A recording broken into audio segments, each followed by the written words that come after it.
David Bradford is the Eugene O'Kelly II Senior Lecturer Emeritus in Leadership at the GSB, where he helped develop interpersonal dynamics, aka Touchy Feely, as well as much of the school's leadership curriculum. Carole Robin was the Dorothy J. King Lecturer in Leadership and Director of the Arbuckle Leadership Fellows Program at the GSB, before co-founding Leaders in Tech, which brings the principles and process of Touchy Feely to executives in Silicon Valley. David and Carole taught interpersonal skills to MBA candidates for a combined 75 years in their legendary Stanford Graduate School of Business course, Interpersonal Dynamics, aka Touchy Feely, and have coached and consulted to hundreds of executives for decades. Without further ado, here are David and Carole. What we're hoping to do here today is give you a little refresher and tell you a little bit about what's in our book, and then open it up to questions. So David, why don't you take it away and talk a little bit more about how we think about the course? Mm-hmm. So the book is our attempt to take the material from Touchy Feely and make it available to the general public. So let me do my view of what the course is about, and we'll see if it has any resemblance to what you experienced. It's based on the notion that other people hold crucial information about us that we need in order to be effective, and that we often don't get. So for example, we're all intentional animals. I intend to be clear. I'm perfectly clear to me. I intend to be helpful. I don't know if I'm helpful. So we act in certain ways that have an effect, but does it have the effect that I want? Or does it have a negative effect that I didn't want, that I didn't plan for? Also, we often hold a series of assumptions about relationships, about other people, that can help us, but can also hinder us.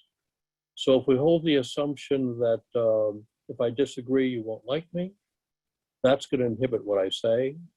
If I hold the assumption that if I express anger, that is something that you can't handle. I think most people can handle it.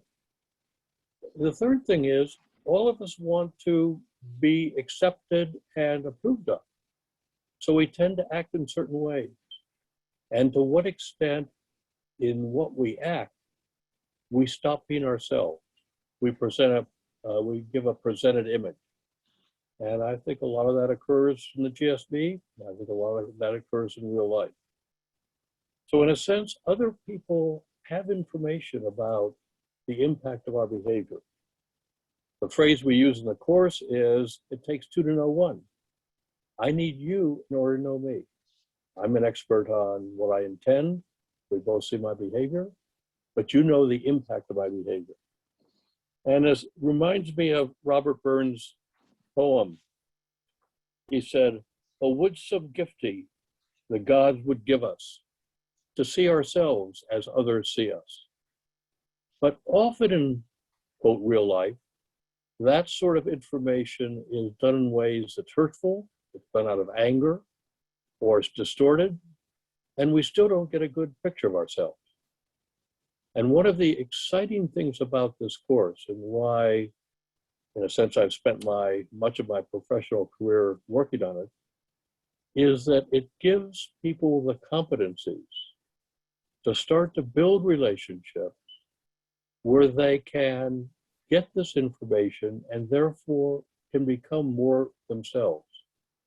They see somebody frown and they now know how to ask, hey, what's going on, and being able to hear it.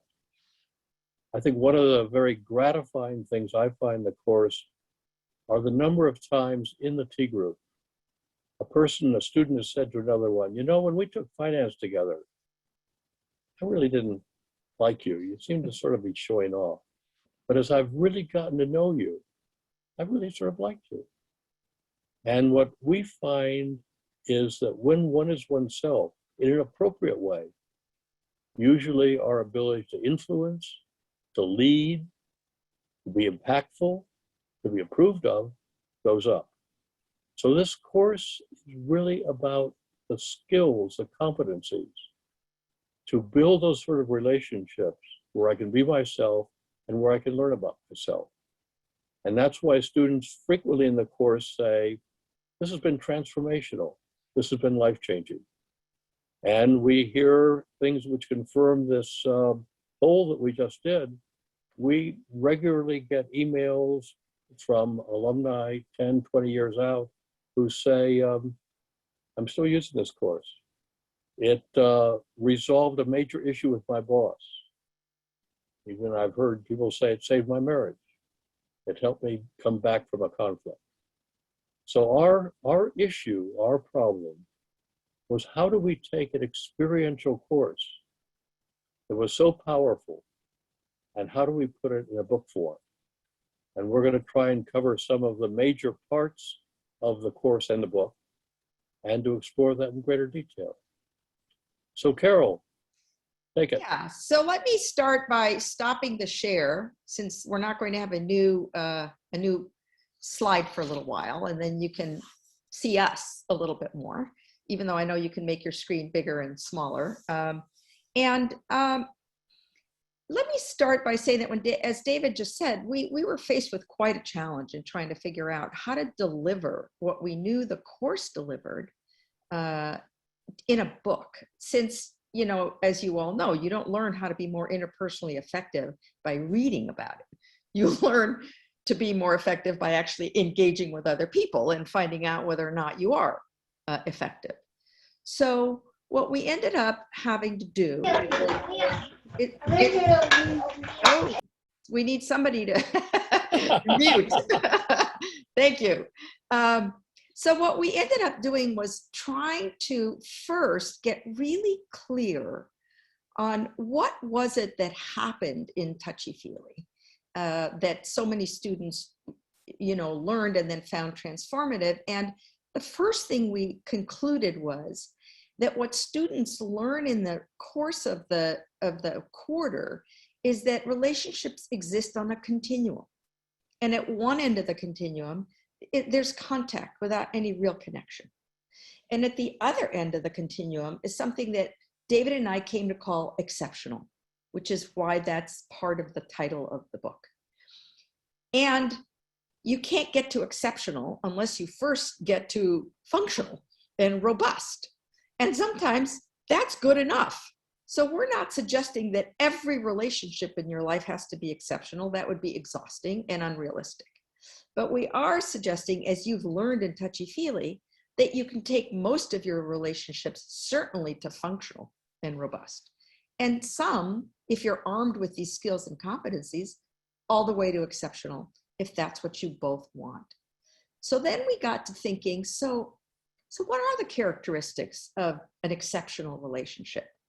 And as we develop these, which I'm going to now share with you, we realized that, you know, as you get to a better and better relationship, you have more and more of these. So the first one is that you feel freer to be more yourself. You don't feel the need to spin your image. You're willing to let the other person really know you. And many students, and now in my case, a lot of the executives that are in my Leaders in Tech program find that incredibly freeing. Because as David just said, I think that I need to keep some part of myself hidden in order to be influential or effective. And then I come to find out that actually in sharing that part of me, you find me more influential or you like me more. You all recognize that if you took the course. So the second characteristic of an exceptional relationship, well, the corollary to that, of course, is that the other person also feels they can be themselves. So it's both of you feel you can be yourselves more. The second characteristic, which goes very much with the first one, is that you both are willing to be vulnerable. And so I think a lot of the mental model shift that happens for students in Touchy Feely is that they often think of vulnerability as weakness, and they come to experience being willing to be vulnerable as strength. A third characteristic is that you trust that whatever you do disclose, that your self-disclosures won't be used against you.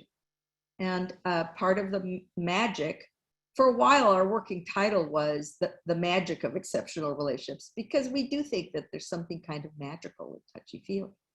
And some of that magic is that we come to learn that we can trust, and that trust is reciprocal.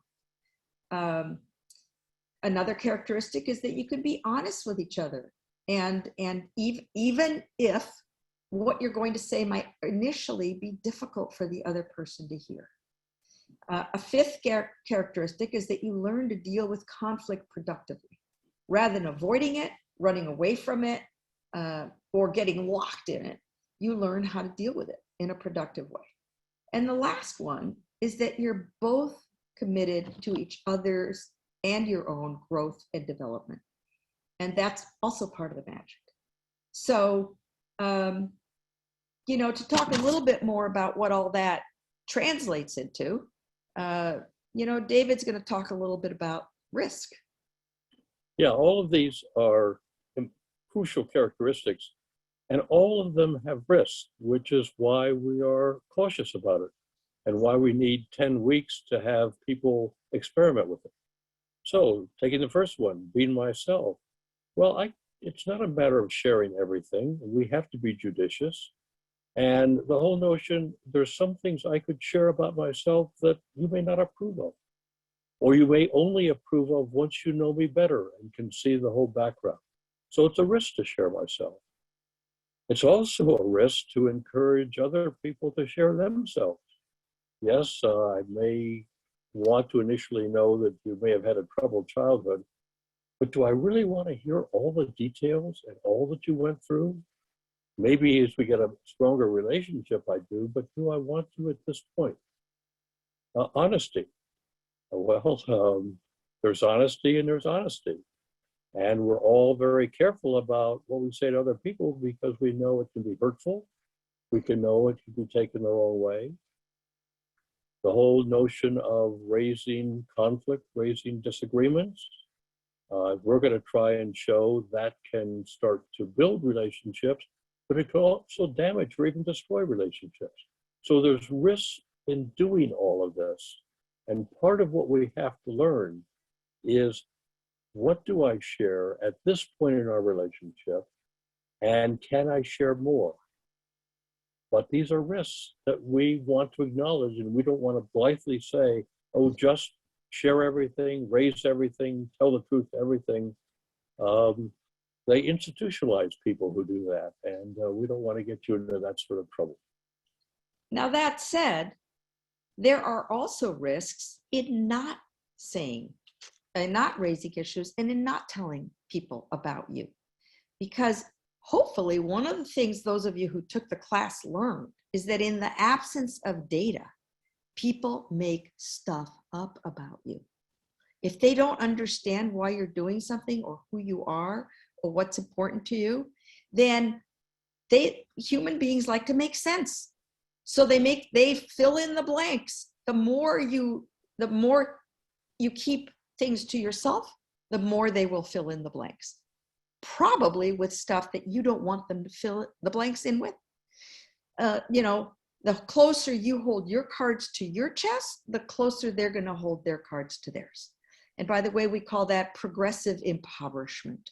And then nobody's getting to know anybody better. And more stories are being made up about each other, which never leads to functional, robust relationships. So we do have to proactively take some risks. And they can be removed. In a moment, we'll talk a little bit about how, in a way to kind of minimize just how much risk you've taken. And you can lessen the probability that you're going to have a catastrophe on your hand because you shared something or the other person did. And you're also, as you take these risks, you learn to repair whatever has happened as a result of taking the risk, which is another thing that builds relationship and builds this more robust way in which you can interact. So, David, why don't you talk a little bit about the risk of letting oneself be known? Yeah, as I mentioned, there's a risk in letting be known. As Carole said, there's a risk in not letting ourselves be known. So how are we going to handle that? Well, there's a couple of things. One is, what is it about me that I want to share? And often when we talk about that, students think, well, gee, it's something, as I sort of phrase it, immoral, illegal, or fattening that I did in the past. So we get into storytelling. And what we soon find is that storytelling can be sort of interesting, but that's not as personal, actually, as sharing my emotions, sharing my feelings. So it's not accidental this course is called Touchy Feely, because the emphasis is on the feeling, because emotions are very, very powerful. I want to talk a minute about why that's the case. For one thing, emotions give meaning to thoughts. So one of the things that I do is I tend to interrupt people, and I interrupt Carole. Well, Carole interrupts me, and that's fine because we both value it because we see it as a sign of engagement. I had a colleague, Daniel, and I noticed one time I was talking with him, he frowned. And I said, Daniel, what's going on? He said, you interrupted me. I said, so? He said, that's inconsiderate. I went, wow, it's not my intention. So is interrupting good or bad? A useless question. So it has its meaning depending on what emotions we put on it. Also, emotions tell other people about ourselves. It's an important form of self-disclosure. If you do something that I'm bothered about, it makes a difference whether I'm saying, hey, Carole, I'm bothered about that. Or I say, I'm annoyed. Or I say, I'm angry. Or I'm pissed. Or I'm really furious. Those different degrees of emotions tell about me, and it tells about our relationship where it goes in. So we constantly in the course, as you've experienced, those who've taken it, we constantly are saying to students, how do you feel? How do you feel? Now, that's got learning in and of itself, because in the English language, we use I feel in two opposite ways. One is we use it to express a thought. And whenever you hear somebody say, I feel that, I feel like, I feel as, you won't get an emotion. I feel that you want to dominate. There are feelings behind that, but there's not a feeling statement in that.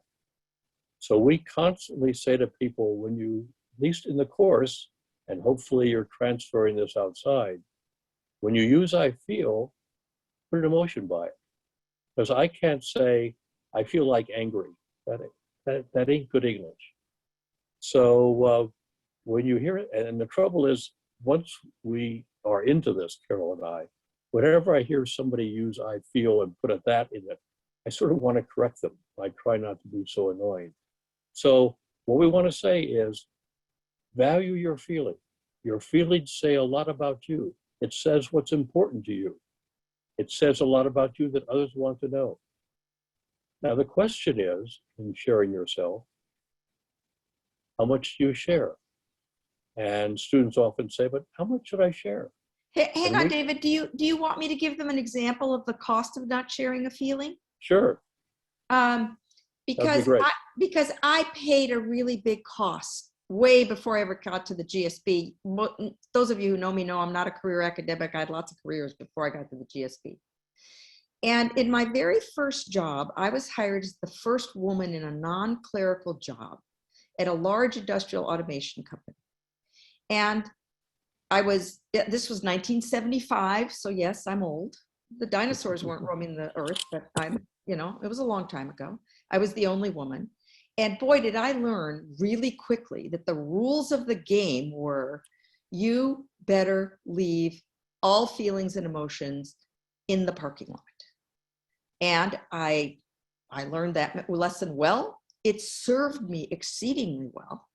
I went up the ranks in the first 10 years. I got promoted and promoted. Eventually, I was running a $50 million business.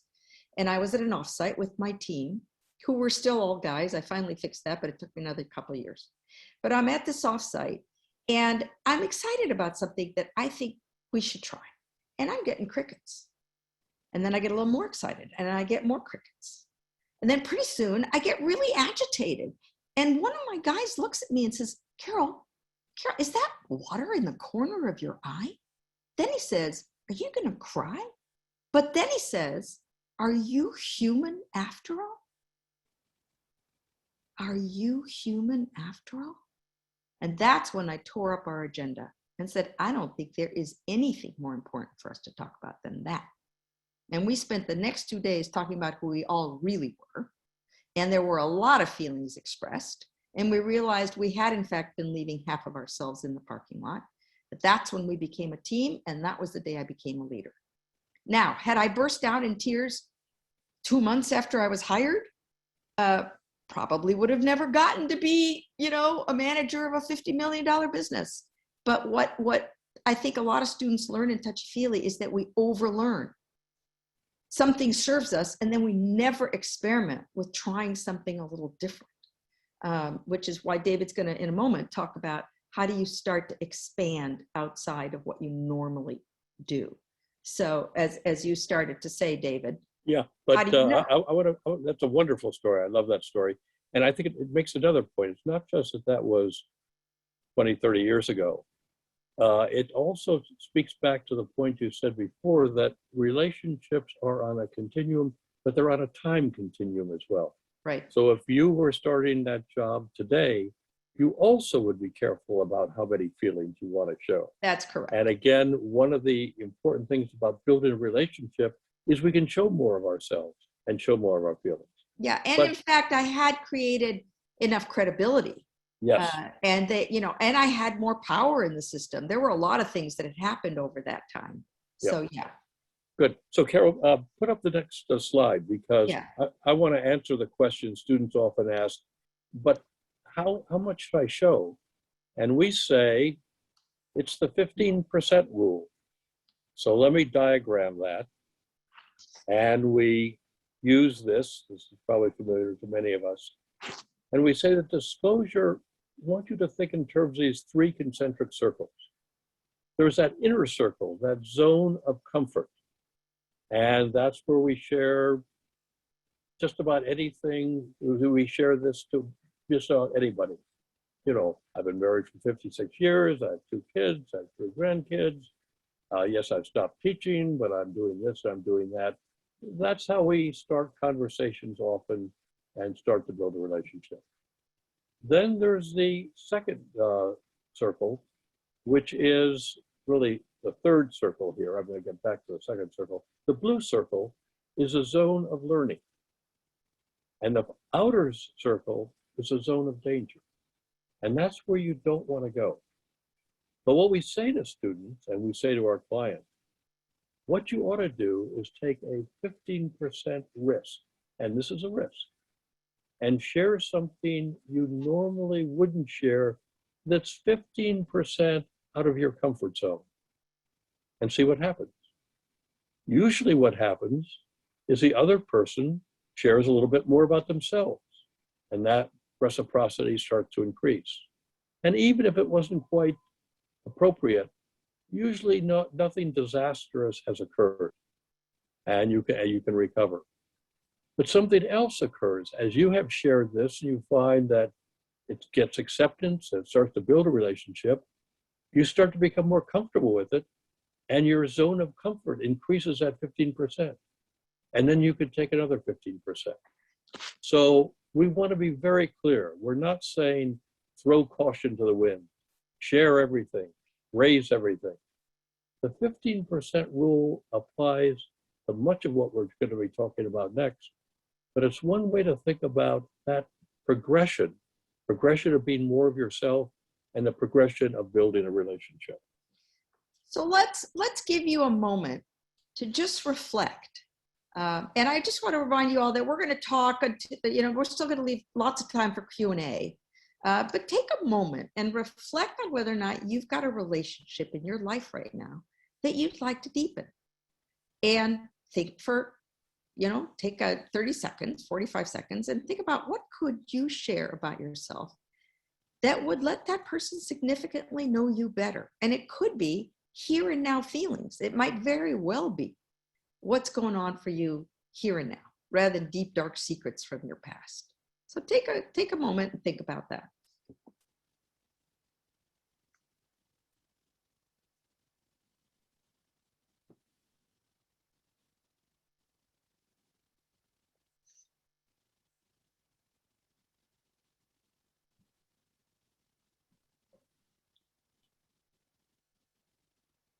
We come back and talk about that more during Q&A. You might be able to share with us what you're taking away from this little bitty talk that we're doing.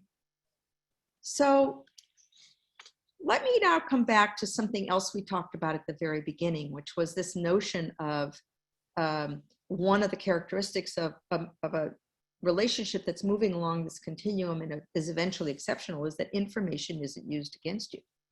And by the way, all relationships go through difficulties, some bigger challenges, some less, but we all unintentionally do things that we in the course, you might recall, call pinches.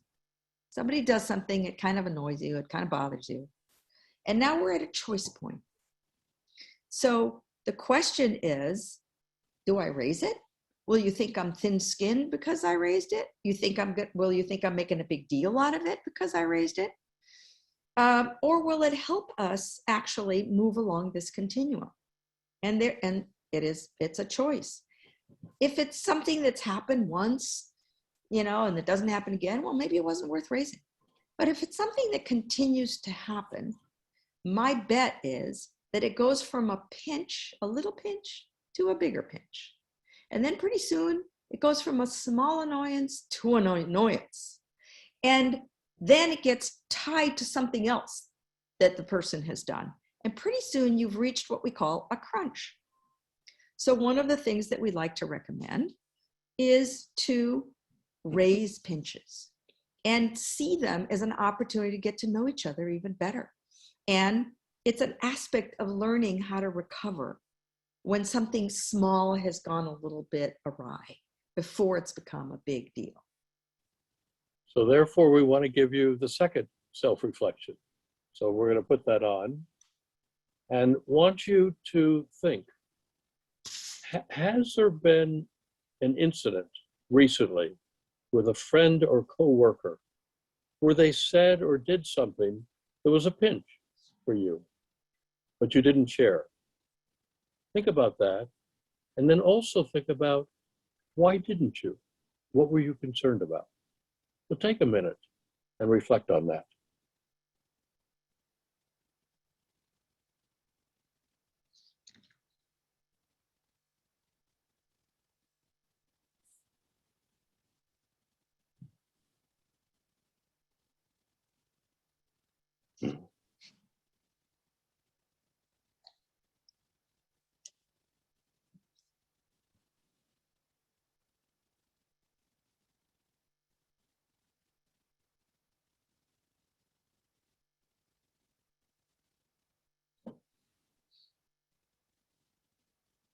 And of course, what we suggest is you may want to think of raising it and see what happens.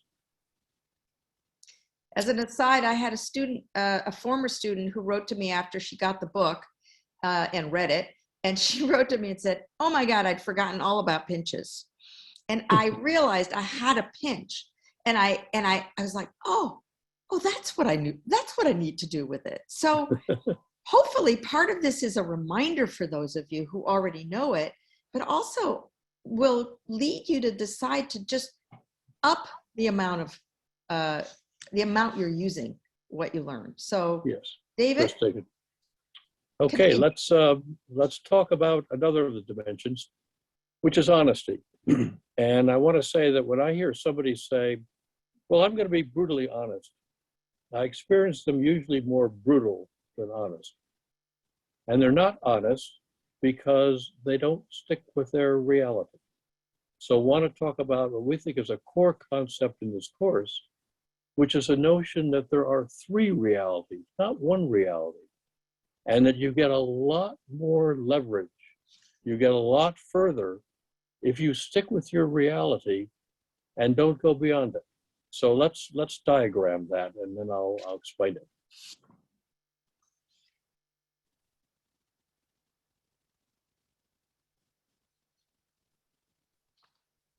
So there's three realities, and this is what I started with when I said that other people hold information on us.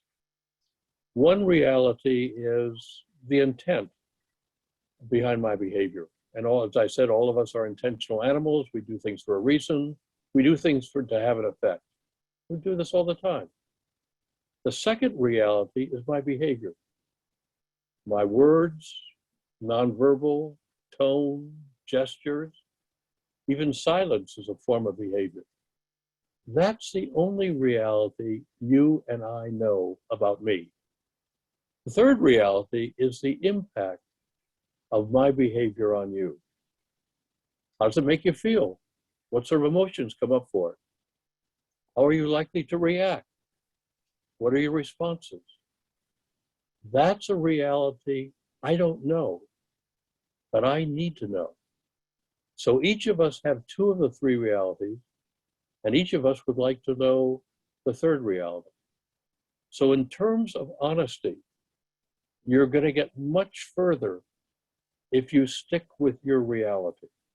If what you do is you say, this is the behavior, and this is the impact on me. And that, by the way, is indisputable, because that is you reporting on yourself. So I'm going to tell you a story that happened to me some time ago, where I was able to say something that normally one doesn't say. So I was approached by a CEO to do some consulting in his organization because he was concerned about how some of the people were responding. So I went to his company and walked in there, the reception, finally met him and so on. And I'm usually quite an open person. I say often what's on my mind. And we've been talking for about 15 or 20 minutes.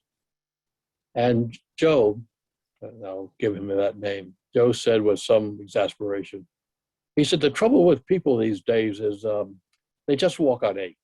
They hold back. They don't really say what's going on.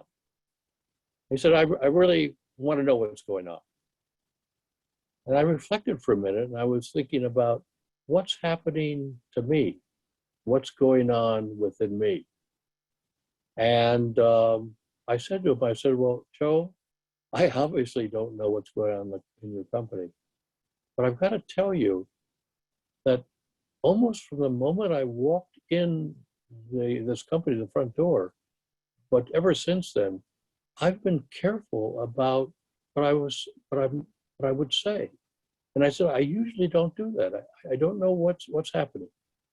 So I didn't know what the behavior was around me. I couldn't yet identify what Joe was doing, but I was listening to what was happening to me on the impact. If I would have said, and by the way, he leaned back, sort of reeled back and said, that's what they said. And we then had a productive engagement in the company. But if I would have not said with it, and if I would have done some guessing, and if I would have said, well, it's your tone of voice, or, well, that's behavior, I guess. But if I would have made some guess about his reality, I would have been ushered out the door. So an image that we like to portray is that each of us have two antennae. And one antennae is what's going on with me, which I was able to tap into. The other antennae is trying to figure out what's going on, sensing the other person. And I wasn't picking up much cues, so I couldn't listen to that. So what we want to stress is that honesty is going to be more useful if you stick with the behavior and if you stick with the impact on you. That, in a sense, is what I think real honesty is. Honesty isn't attacking the other person. I can say I'm feeling angry, but that's how I'm feeling, and that's my reality. And now let's build on the three realities and go to the probably signature model that all of you who did take the course remember, and certainly a piece of vocabulary that I suspect stayed with you, which is the idea that there's this metaphorical net between reality number one and reality number two. And that's what David was just talking about. When you stick with your reality, you stick with reality 2 and 3. Now, let me illustrate this. And let me especially illustrate it with regard to how we deal with conflict and how we can give feedback in ways that are productive, which is another characteristic of a relationship that's moving along this continuum. So we're going to go back a lot of years to when my husband was a big-time executive in the Valley, and he would come home after a long day's work and plop down on the couch, pick up the newspaper. I was home with an infant and a 2-year-old, and I'd come zooming around the corner because I'd heard him come home, and I'd say, "Oh my God, you're home! Thank God you're home! You won't believe what happened today!" And he would look at his newspaper, because in those days we still read newspapers. He would look at his newspaper and he'd say, mm-hmm. And I would say, "You're not listening." When I say you're not listening, I am over the net. I'm not in his head. I don't know whether he's listening or not. Now, do you think that makes him more open to hearing me? Of course I'm listening. You went to that new nursery school, you're all worked up about it. Now I get even more enraged. Now I do more net jumping. How can you be so insensitive? Labeling him is really going to ask him to come into conversation with me. Or I'll say something like, "I feel that you don't care." Remember what David said about feelings? I feel that you don't care is not a feeling. And in fact, it's an attribution and imputes a motive, and that's all over the net. So one of the, I think, most important things that students who take the class, or who hopefully will go back and read the book, or those of you who never took the class, will take away from this is stay on your side of the net. One of the things that happened once I learned to do that is that I would say to Andy, "Andy, when I speak to you and you make no eye contact with me, and the only response I get is a grunt, and then you just repeat what I've just said without any eye contact, I don't feel heard." That's entirely on my side of the net. And when I don't feel heard, I feel hurt and I feel distanced. And when I feel distanced, I'm afraid I won't be there for you in the way that I want to be. And that takes us into a conversation that is much more productive, because the point of feedback, the purpose of feedback, is to move into a problem-solving conversation, which David will talk about in a moment. And let me just say one more thing, which is, he said, "Well, if you want my undivided attention, you're going to have to give me 30 minutes to unwind." And I said, 30 minutes? How about 5? We settled on 15. So David, talk about how feedback, when on our side of the net, helps move this conversation along. Good.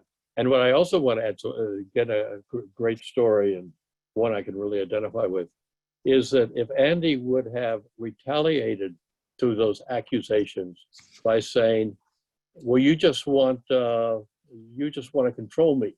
You're so needy. You're so needy," would be another thing. Notice he's over her net. Right. So the net, in a sense, There's another net over here. It goes over on the other side as well. Notice the other thing is that when Carol's stuck with her reality, "I feel hurt," Andy can't say, "No, you don't," because then he's really over her net. So feedback that is based on my reaction is indisputable. And also what it does is it owns the fact, and we often say this, that feedback says often as much about the giver as it does about the receiver. It may be that Carole, having 2 young kids, really was desperately anxious to have human contact. And it wasn't that Andy committed this capital crime, but that was something that she desperately needed. And therefore we sometimes think, well, if I give feedback, that's the end of it. As Carole just said, it starts it. Then you could have a conversation. They had a conversation to resolve it, but they also could have had a conversation about, what does this mean to me? And Carole might have said, hey, this is why it's so important to me, because I'm home alone. This is what I'm missing. And Andy could have said, well, you know, the sort of day I've had is so stressful that I can't handle it to come home to some stress. Then they start to talk back and forth. But they could best do that if it's not non-accusatory. And therefore, we in the book say, and we'll say in class, we believe you can say almost anything to anybody if you stick with your reality. Now, we put the almost in because we're academics. Carole really is too.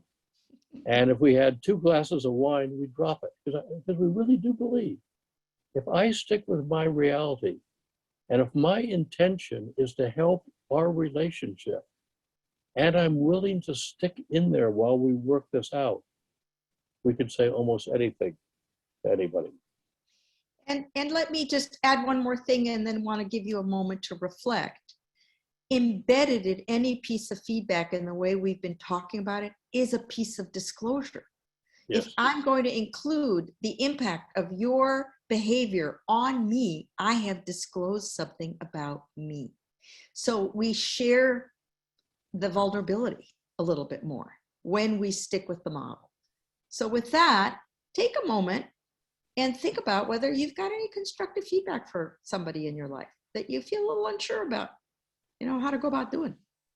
And jot down, if you really want to do this, what are a couple behaviors they're engaging in that are bothering you? You got to be behaviorally specific. What are they doing? Not what you think they're thinking. How do they make you feel?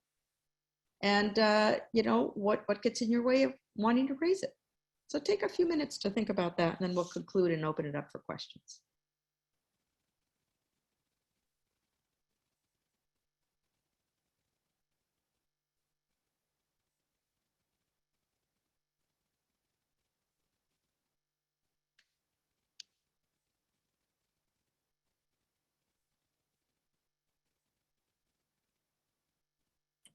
Well, we give you your homework, and just want to conclude with one observation.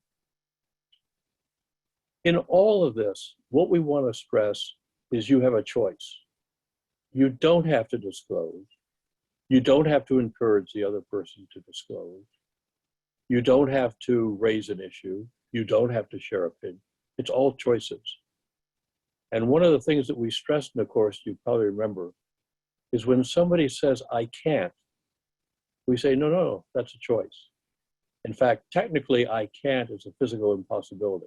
I can't jump over this house.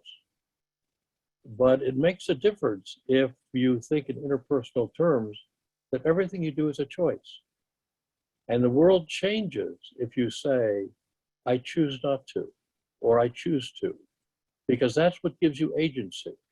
And with agency, that allows you to build the relationships that you want. So take the choices you want, but own that you have a choice. It's not that you can't. Okay, let's see what questions we've got. Hello there, thank you so much. So we have quite a few questions. I'm going to start off with one regarding how all of this changes with Zoom. About the class itself, have you been able to, for the current students taking this class, how has it changed being over Zoom, if you have that information?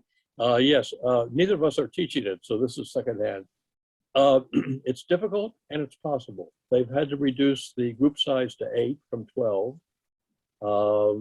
and they find it goes slower, as you would expect, but they find much of the same effects occur. Maybe not quite to the extent, but they've been able to successfully teach the course, and hopefully this fall it'll be back in person. I'll also add that I think not just in the course, but over the last year, it's become even more important to double down on what we've been talking about. To double down on, because you can't rely as much on all the nonverbals. You know, I think that it's even more important to learn to speak about what we're feeling and what the behavior is that we actually that struck us, because I think that's harder to do on Zoom. What's the next question, Olivia? So we have a lot of questions about pinches. Yes. How, if you cannot raise a pinch at that exact moment, how do you know when the time is right? And how do you deal when you raise a pinch and it just doesn't go well? Well, let's start with, there is no magic answer here. Oh, always wait 20 minutes. And this, of course, is the thing that annoyed all of our students for years, which was the first answer was always, it depends. But let's start with the notion that if I'm doing something that's annoying you and you don't tell me, what am I going to do? I'm going to keep doing it. How would I know not to do it?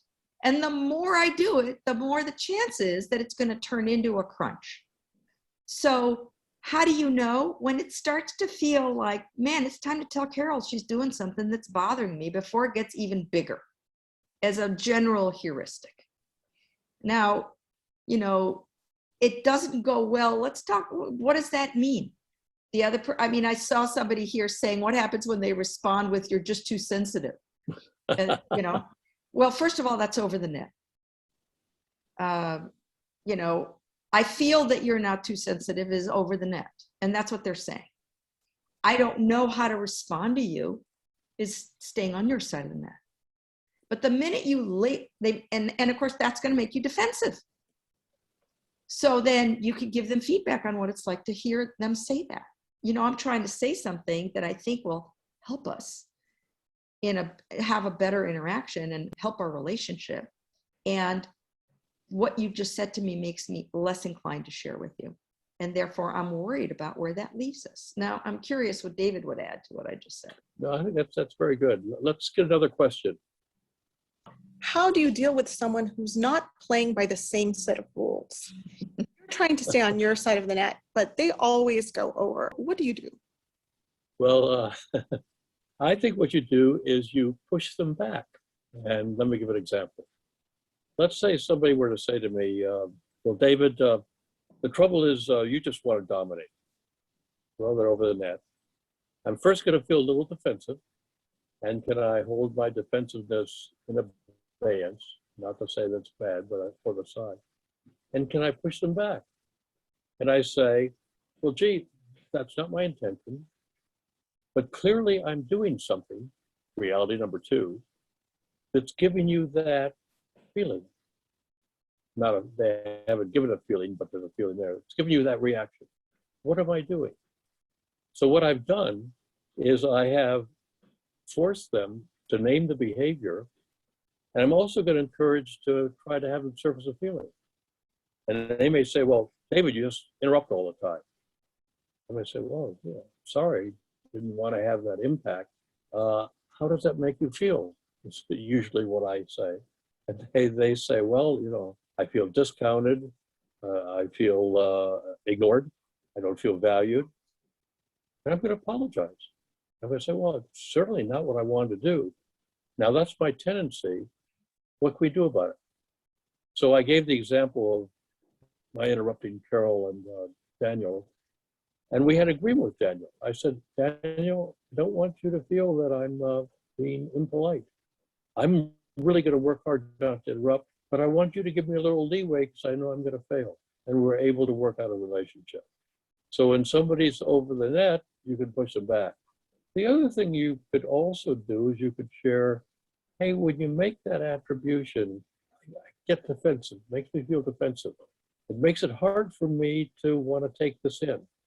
And without giving them a lecture on the net, I may want to say, if you'd stick with the behavior like we got to, I could have heard it better. Before you ask the next question, Alegria, I just see one that I can answer in like 20 seconds. In the work environment, when there's a reporting relationship, is the recommendation the more senior person take the first step at disclosing 15% in building a closer relationship? I rarely am this definitive, but the answer is yes. There is already a power differential. And if you're expecting the person in the lower power position to be the first person to take a risk, then you're going to be, in many cases, sorely disappointed. So let's take the next question. When you sense two teammates pinching each other, but not you, how do you help them start the conversation to connect? I start with my own reaction. I see the two of you, having this trouble, and it troubles me. And I wonder whether there's anything that I could do to be helpful to the two of you, short of becoming the go-between or the translator. Because it's clearly an issue the two of you have, but it's paining me to see it. And I might start there. How do you repair a relationship that has had an impasse and then a falling out and has remained cold for years? They're speaking specifically about a family member, but it could also be with a coworker that you just have been unable to get along with ever. I think I would get into my feelings. And in a situation like that, in fact, one is coming to mind where that occurred, I was feeling a loss of the relationship. I was feeling sad. I was feeling part of the loss, a longing to go back. And I took a risk of, first of all, finding a time that both of us were comfortable with, and talking about observing the behavior. Gee, we don't talk to each other as much as we did before. That's a behavior. From my point of view, the talk feels a little stilted. I know I'm a little stilted. And here's how I'm feeling. And I wonder if I've done something which has caused this chasm between us. Because I would like to see us have a closer relationship like we had before. So I'm talking about the desired future. Now that's a risk. Risk in many ways. The other person may want to say, I don't want to see you anymore. And I actually had a colleague who said that to me. Well, I'm still here, I didn't dissolve. Or the person may say, yeah, David, you did something. And am I willing to hear it? You see, if we open up things, there's always a possibility that we're partially involved. After all, interpersonal relationships have an interpersonal component. But I don't see that as an attack. I see that as a chance for learning. And I would add that in these kinds of conversations, including your intent, I'm bringing this up because what I want, what I'm hoping will happen as a result of us talking about it is, and if in fact your intent is a good one, you're more likely to invite the other person into the conversation. So I want to make one other comment based on the chats that I'm reading. A number of you said, oh, how great would it be to get a reminder of this, do this again. I'd love to, So there are a couple of things that I'd recommend. One of them is that the GSB runs a exec ed version of Touchy Feely, which is an immersion 4-day, I think. I think they've now started a 2-day weekend thing. If you contact me, we offer Leaders in Tech 4-day immersions as well as 2-day, we offer immersions as well.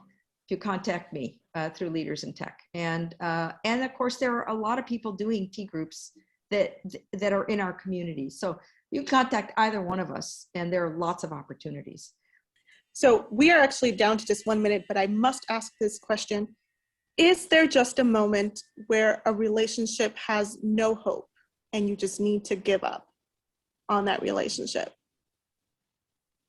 I think the danger there is you blame the other person. I think I would just say, this doesn't seem to be working. It's not working for me. Why don't we acknowledge that we had a past and it's neither of our fault and it's just over? And I would urge that you do that. The tendency is to ghost the other person, to disappear. I'm going to quickly tell a story. My wife had a good friend who lived next door. The friend moved away, Janet moved away. And Eva never heard from her again. And even though Janet had a daughter who lived in this area and would visit her, and Eva said, I wonder if I did something. Is it me?